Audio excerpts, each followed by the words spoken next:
এক দশক পর রিজার্ভ চুরি মামলার খসড়া চার্জশিট চূড়ান্ত। সাবেক গভর্নর আতিউর সহ ৬৪ ব্যক্তি প্রতিষ্ঠানের সম্পৃক্ততা যাচাই বাছাই করছে অ্যাটর্নি জেনারেলের কার্যালয়। শুনছি আমি এক সময়, এখন তো আর মিটারের প্রশ্ন আসে না। সাধারণত নর্মালি ভাড়া হলো 500 টাকা 400 টাকা, কিছু কিছু সময় আছে ওরা ভাড়া চায় 800 1000। রাজধানীর গণপরিবহনে অরাজকতার আরেক নাম সিএনজি অটোরিকশা। মিটার বন্ধ রেখে ভাড়ার নামে নৈরাজ্য। মাথা ব্যথা নেই বিআরটি এর।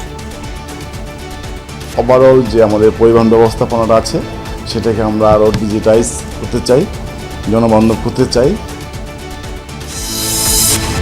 সৌদিতে দালালের খপ্পরে বাংলাদেশি নারী শ্রমিকরা প্রলোভনে ফেলে জড়ানো হচ্ছে যৌন কাজে। 7 বছরে ফেরত এসেছেন প্রায় 80,000 নির্যাতিতা। অনেক মারধর করছে, লাস্টে বাধ্যতামূলক আমার ওই কাজ করা লাগছে। প্রতিটা নারীকে ফেরত পাঠানোর আগে আমাদের সৌদি আরবে বাংলাদেশ দূতাবাসের উচিত সৌদি কর্তৃপক্ষকে অবহিত করা, যেন প্রতিটা ঘটনা তদন্ত হয়।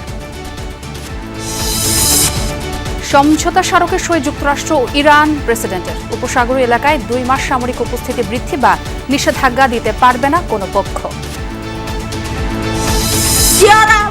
আমি বিচার চাই, আমার পোলার হত্যার বিচার চাই, আমার বিচার চাই।